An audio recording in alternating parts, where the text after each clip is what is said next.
Now that we have a trade prince installed, we can manually set the priorities of any goblin we want. Libhis here is savage, meaning despite her 7 in trade, she only wants to be assigned to war jobs, such as guard post. Now, she only has a 3 in war, so she would not be a very effective guard. As a result of this, what I recommend is changing her name to something like Berry Girl, or Stick Girl, or Stone Girl. Whatever you need, set her as that. You then turn off her priority for every job except her 1. In this situation, all she will do is collect berries. She will do nothing else except collect berries. And because I have renamed her to Berry Girl, I will know at a glance not to assign her to any other jobs. She will be a dedicated peon specifically for collecting berries. Now, in the winter, berries do not grow, so right now she is just completely unemployed. She will do nothing for us. So for the remainder of winter, I will allow her to collect sticks and rocks, and she will do so. She will not put out fires, she will not haul, she will not build, she will not do anything, she will only collect resources. When springtime comes, I will flip her back to collecting only berries, and she will help ensure that we have enough food for the next winter. You can do this with any of the 3 primary resources at your disposal. You may notice situations like this, where enemies or dead goblins drop resources that are set to not be picked up automatically. This is intentional. This happens when they die outside of the village's circle of influence. If they were to die within the circle, then they would be allowed. If they were allowed by default, then this would result in what I personally call a death chain. What would happen is this would be a resource that can be picked up. A goblin will almost immediately rush to pick it up, even if it is all the way out here in the middle of winter, or in the middle of a warg nest, or directly in the path of a skeleton. As a result, a goblin will come all the way out here, die, they will drop a skeleton, they will drop resources, meaning more goblins will come all the way out here to pick them up, and they will die, and it will just be an endless chain back and forth. The only solution to that would be to pause the game at the exact frame that their resources drop and immediately suspend it. As a result, any resources dropped outside of your village's circle of influence are automatically suspended. You can unsuspend them at your leisure. It is best to do so in the springtime or during a moment where there is no active threat, so that you will not result in a death chain. You will have to do this for each resource independently. You cannot select and drag each one to highlight them all. This can be tedious, but in the long run, currently, it is for the best. Perhaps in the future they will add a method to mass allow resources. For now, though, you will simply have to select each individual one. We have had our town watch freeze to death. As you can see by clicking on this little fire icon next to the chat box, the guard post was not filled with firewood, thus they simply froze as they were trying to man their job. Goblins will usually go to the main campfire to heat up. However, this is not necessarily always accurate. Sometimes they will dedicate themselves to the job to their own detriment.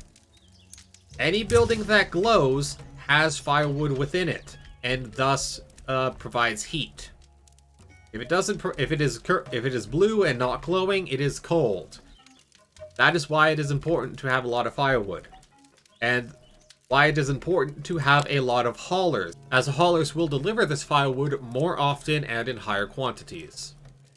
Since I only have the one hauler, I was not able to fill out every building with firewood.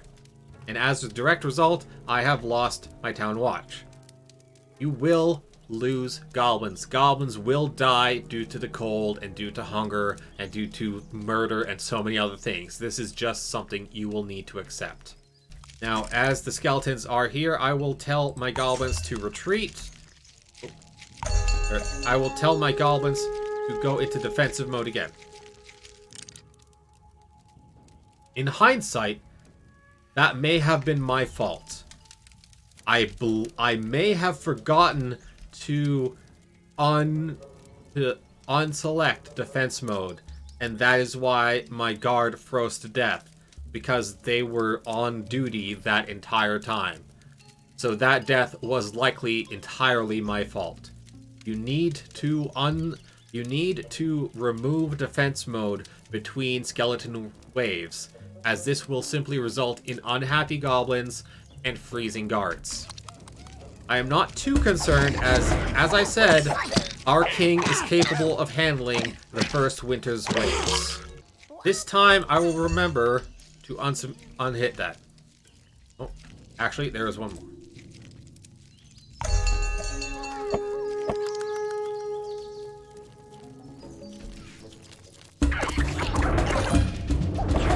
With the second undead horde repelled, I will now remember to return to normal, so that the goblins may eat and warm up and do everything they need. As you can see, they're all tired and cold and generally not happy because they were locked indoors that whole time and thus unable to fulfill their needs. So Pun Pun's death was entirely my fault. As this tutorial says, one of the goblins has died. You can build a temple to assign priests who will be able to get rid of the corpses for you. If you do not do that, then this corpse may come back in a future winter as a skeleton. It will not come back during this winter, but a future one. Now, temples do require planks, which requires a lumber mill. Lumber mills are a mixed bag. They do provide you with planks, however, they also consume a lot of logs. So if you are running low on logs and need it for firewood, you may want to consider accepting the lack of planks and removing any workers from it, so that you can get more peons and save up the logs to be turned into firewood. You may not be able to build some structures as a result of not having planks. That is okay. It is okay to have long sections of the game where you just do nothing. You may notice there comes a point where you get an alert at the bottom of the screen saying you are low on frogs. In general, I will say it is okay to ignore this for a while. Frogs are a luxury food for higher ranking goblins, such as your trade prince. It is okay to ignore this need for a good amount of time. You do not need to bum rush getting the scavenger hut to get frogs. They will be okay without frogs for a while. If you progress too quickly, you will simply unlock more needs, thus angering even more goblins due to having more desires than you can currently handle. Progress slowly at a pace you can manage, and you should be okay. Now that the final attack wave has commenced, I will allow all of these bones to be picked up. These bones can then be used to construct basic weapons. We do not have a need for basic weapons at the moment, but it is always good to have the bones available so that you do not need to build a scavenger hut. The bones can also be sold to the spring trader for gold and resources. This is an example of what is happening between major clips. I am simply allowing the game to run. I'm not building anything. I am not micromanaging anything. I am simply allowing the game to progress to allow the goblins to collect resources and fulfill their needs as they deem fit. As you can see, I have 0 rocks. Yet that is fine, because any rocks they collect are simply being used to build more tools. Epop is not the best option for a breeder, but he is the only one we have. You can select all goblins for a wider variety. This will, however, remove them from other jobs.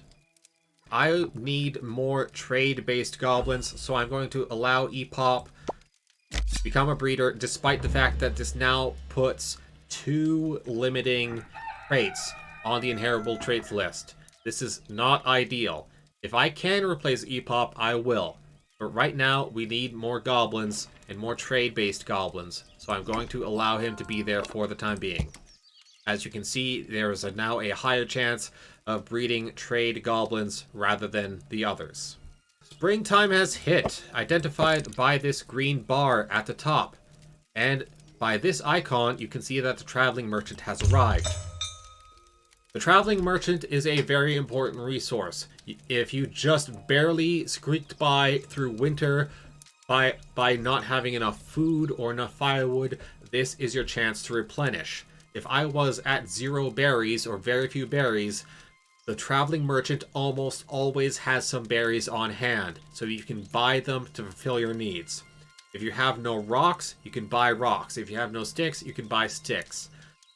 Each traveling merchant may have different merchandise. This one does not sell logs, however there might be a future one that will. So there is a bit of random chance on the resources that you get. Generally, this only applies to the more advanced resources and not the ones that you necessarily need right away.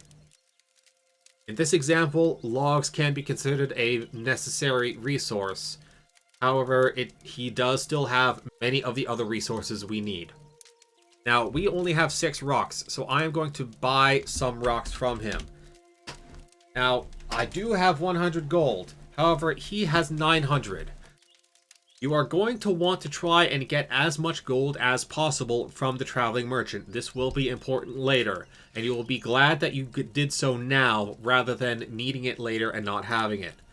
So, since we have 118 logs, I'm going to give him 50, as well as some of our other resources that we have in excess. There we go. We might need this firewood later. For now, we are okay. Firewood is only necessary during the winter. If you continue to produce firewood over the years, then you will be fine and hopefully have enough firewood for the winter. This will give us a net gain of 215 gold. We will take that. We will hold on to this. It'll be important later. If you are low on workers, or if you feel safe, and in the springtime, you can remove the town watch goblins back to make them peons again.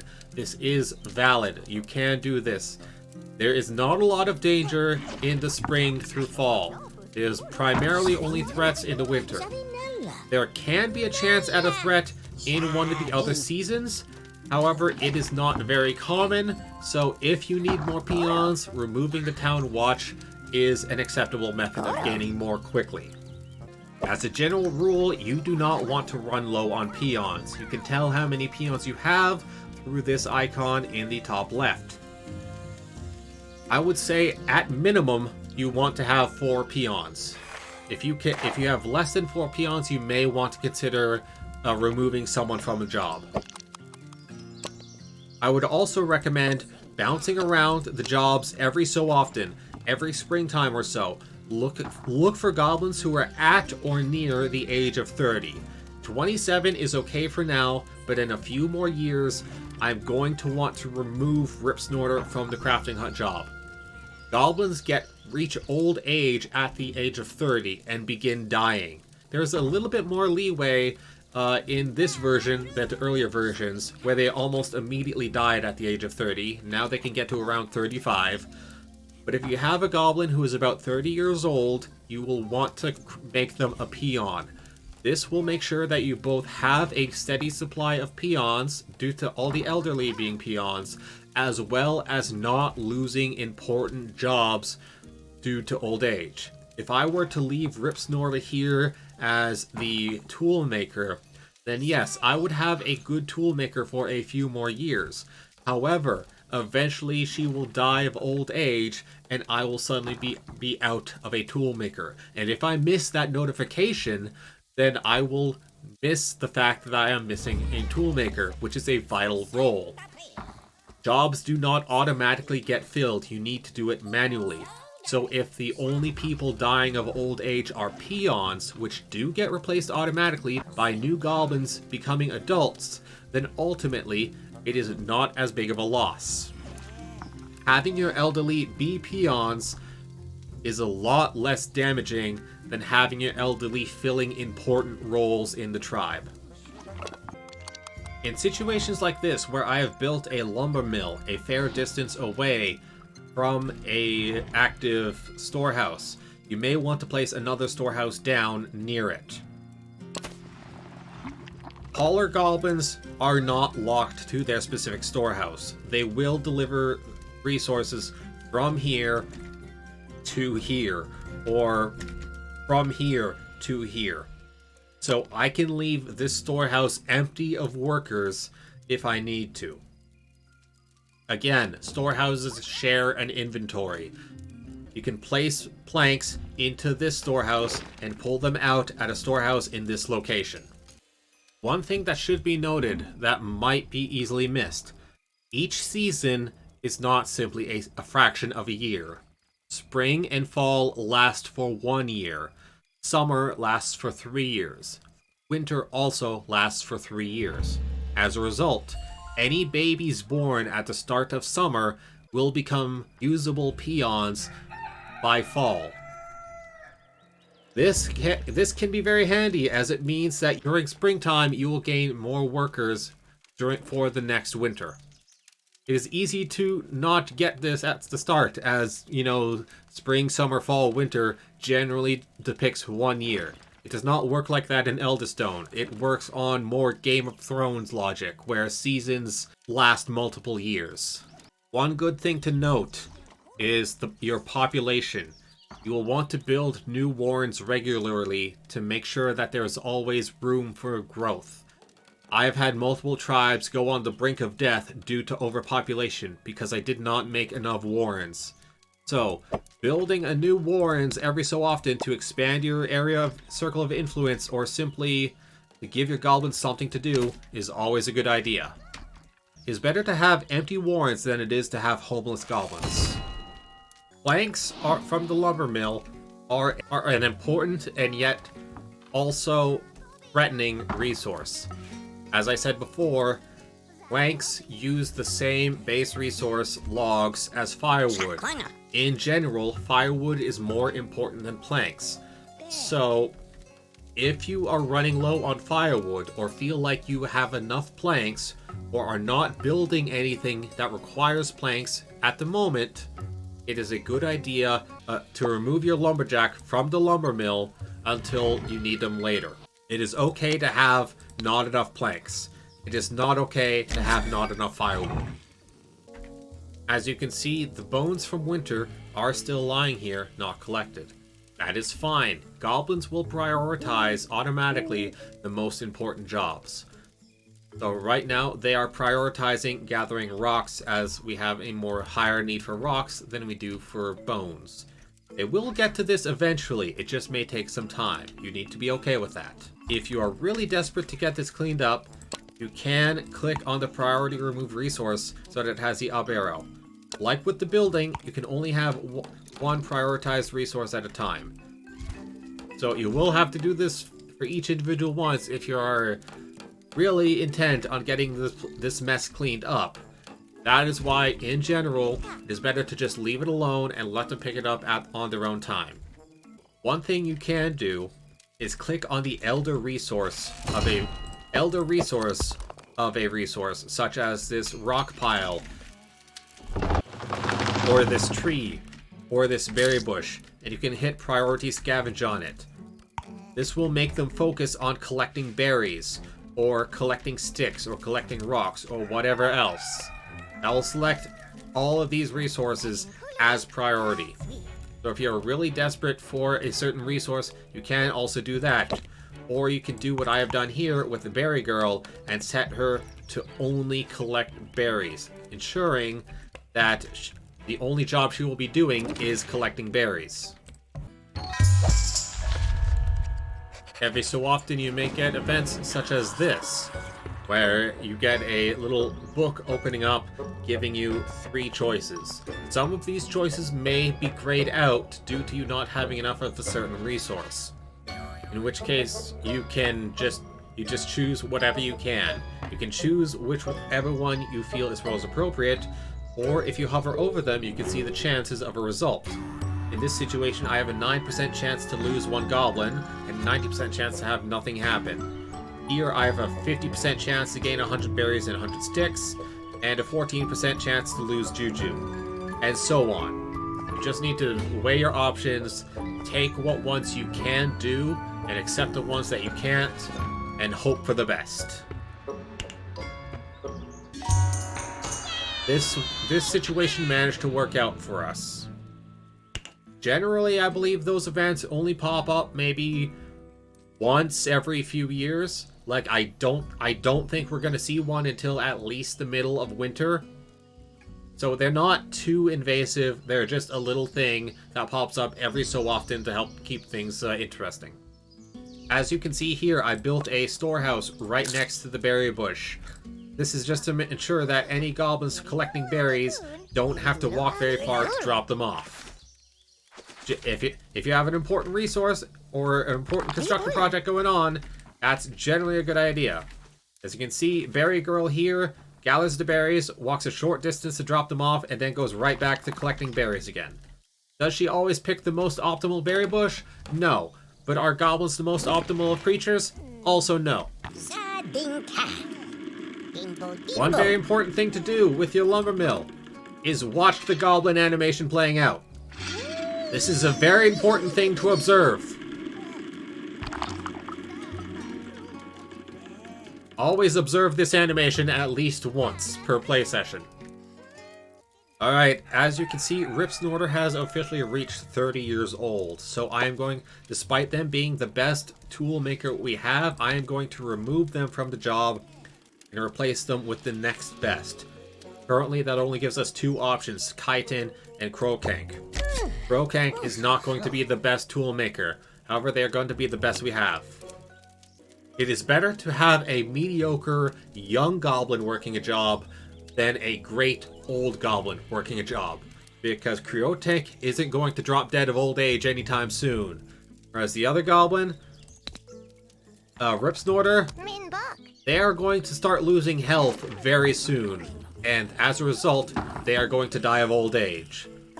You're going to want to make sure that when that happens, they are not filling a necessary role. Ripsnorter right now is expendable, so if she's going to die, it's not going to affect the colony. Alright, I currently have 2 planks in the storage and 10 planks in the temple. I am currently building nothing else that requires planks. So, to make sure that since I am low on logs, I'm going to remove my worker from the lumber mill. I would rather have the logs available for firewood than for planks. I can get by without planks for a winter. I cannot get by without firewood. Priests are an important job in the colony. They clean up the dead, spread the faith, and every so often, a god will awaken on their own. Here, I can choose which god to awaken. Sometimes they will randomly awaken on their own. If I were to do nothing for the next 20 or 30 minutes, then one of these gods is going to awaken and start demanding worship. If you don't have a temple to them, then that's going to make goblins and the gods angry. So right now, since I have control over which god to worship, I can choose the one that most benefits me. Currently, I'm going to say that is Iridan, as he will increase the number of sticks and logs collected. So I can awaken him and gain the ability of his passive. As more goblins worship Iridan, as the priests spread the faith, then this bar will fill up. I will gain access to the Elder Growth spell and the Nature Walk passive. Elder Growth will require Juju, which you can gain by taking treks out in the world. We cannot do that right now, so for the time being, spells are not available to us. However, the initial passive is almost always worth it. Now, I don't have any spectacular faith goblins. However, if we go back to our crafter, Croakank does have a high faith, so we can remove him and assign one of our younger goblins to the job that are more qualified. Gronsika is old enough now to take the job, so we can assign him to it and apply Croakank to the faith job. Since he is a white goblin, he gains extra faith and thus can do this job better. He can now clean up corpses, spread faith, and heal goblins. Again, I could assign a second priest here, however, we only have 5 peons. You want to make sure to have a good number of peons. Peons and haulers are both very important jobs. You do not want to run low on them. Connecting your tiles through bridges and elevators such as this is generally a good idea. Walking over these platforms is faster than taking these stairs. Goblins will prioritize taking these elevators over these stairs. So if you can connect a building, if you can connect 2 hexes via a bridge like this, it's generally a good idea. It can also be used to connect hexes that are otherwise unconnectable.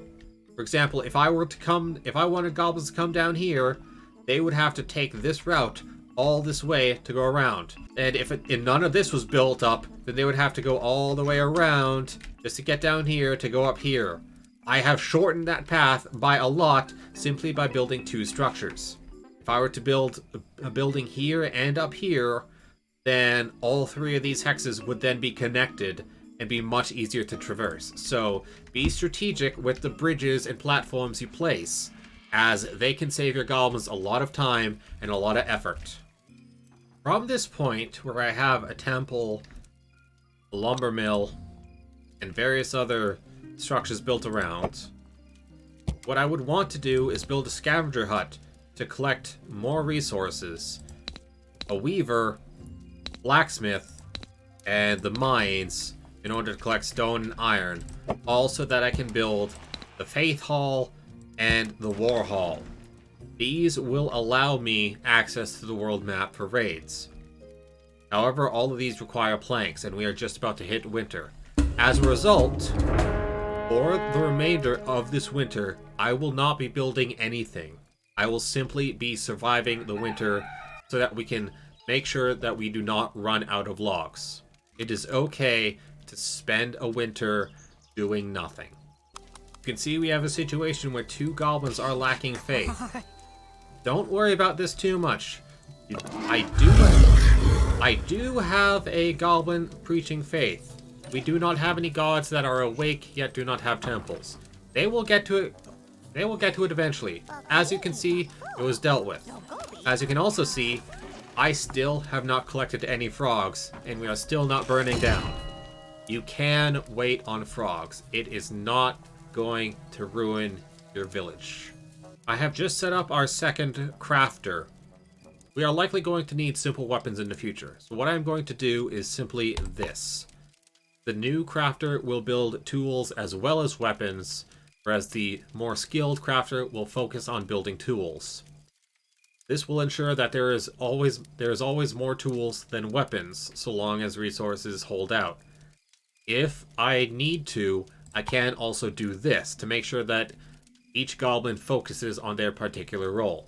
For now, I'm going to leave it like this, just to see how this works. If I run out of tools still, I may abandon weapons altogether, or if I find myself still low on weapons, I may tell this Ponsika here to focus exclusively on weapons. Mixing and matching like this can be a valuable tool, as this will ensure that the job gets done and it doesn't over-prioritize one over the other. As you can see, by this point I have built a second watchtower. Currently there's only 1 guard in there, as this is only the second winter, so enemies are still relatively weak. However, having this second watchtower does allow me to cover a wider area. If this watchtower were to fail, then this one could pick it up. As you can see, one guard on one watchtower plus the aid of the king can help fight off a second winter undead horde. Having a priest available to heal also helps, as our guard is no longer as damaged as they were before. Eventually the healer will come and heal the rest of this damage, or they will simply go back home to rest to recover over time. You may notice that there is a message of a food shortage here, despite the fact that we have 133 berries, plus all the berries in here. It is likely because the Warrens do not have frogs. As I mentioned before, frogs are not as big a deal as the goblins make it out to be. He was mildly upset about this earlier. However, now it is barely a problem for him. He is not really all that fussed about it. He's more angry about being young. So, again, don't worry about the frogs. It might be alarming to see food shortage up there while you have 131 berries in the stockpile. But it's likely just the frogs. They'll get over it. And you'll get to the frogs in your own time. So long as you don't go building so many buildings that require frogs, such as temples, trade princes, war halls and faith halls, and other high-end jobs like that, then the need for frogs should stay relatively low. Tink here is just angry because they have the Berserker trait. Berserker goblins are always angry. That's just something you gotta live with. As you can see, we have a lot of forbidden bones. I will need to manually unforbid all of these. That can be a pain, but it's not that big of a deal. Doesn't take too long. Is it slightly tedious? Sure. Is it game ruining? Not really. Again, if you want... If skeletons keep dying in this specific location, and you want to avoid needing to do this, simply expand your village's circle of influence to this zone. I can easily make it so that I don't need to manually select all of these resources when they drop by placing a warrens right there. When that is built, the circle of influence will extend to this area, and any skeletons that die right here will have their resources set to be picked up at any given time. Since the undead are gone, I will now reassign someone to work the lumber mill. Generally, I don't want more than one, if I can help it, just because they do burn through a lot of logs real quickly. Goblin Mood is angry, which is concerning. Oh, that's why. It was because I forgot to turn off defend mode. Remember to turn off defend mode. This will allow your goblins to get rest. Yeah, they're all angry because they're tired because they were in defend mode for too long. So be sure to turn off defend mode, or you'll get a situation like I'm in right now where all your goblins are angry. They should be fine, just give it a little bit of time. Oh, here we go. This merchant also sells iron tools, which can be a pain to get in the future. So I'm just gonna buy like 10 of those right now. That might allow us to skip some things, or just might allow us to avoid situations of goblins demanding tools but not being able to get them. Alright, I don't have a lot here that's valuable to him, especially since I'm buying these tools.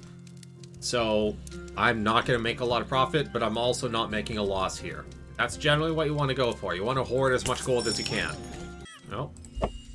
Now here you go. Rip Snorter, the former crafter, has died of old age. Since they were a peon, it doesn't matter. I don't need to replace any jobs. I am noticing that Alrek here is 34, and our breeders are both over the age of 30, so I'm going to replace them. Nobody is eligible right now, so I'm going to select all goblins and look through them. We just made a sale to the merchant, so we don't need our trade prince anymore. He is 15. He is 15, which is appropriate for a goblin, so he can work there. And our next best goblin would be Konsika here, our latest crafter. We do not want Chinstick here. He is old and insomniac. You do not want to pass on insomniac. So Konsika it is. They will be our new breeders. They were filling out important roles, which we will need to fix soon. In the meantime, I'm just gonna allow weapons here and leave the trade prince job empty for now. Or, you know what, actually, Zibrek here. You can take the job, you have an okay trade stat. And this will still allow us to prioritize all this. If Zibrek wasn't here, then we wouldn't be able to tell them not to do those specific jobs. Goblins will get a little bit upset due to being demoted. It's honestly not that big of a deal. It doesn't really affect things too much. I never really pay attention to it, so I wouldn't worry about it if I were you.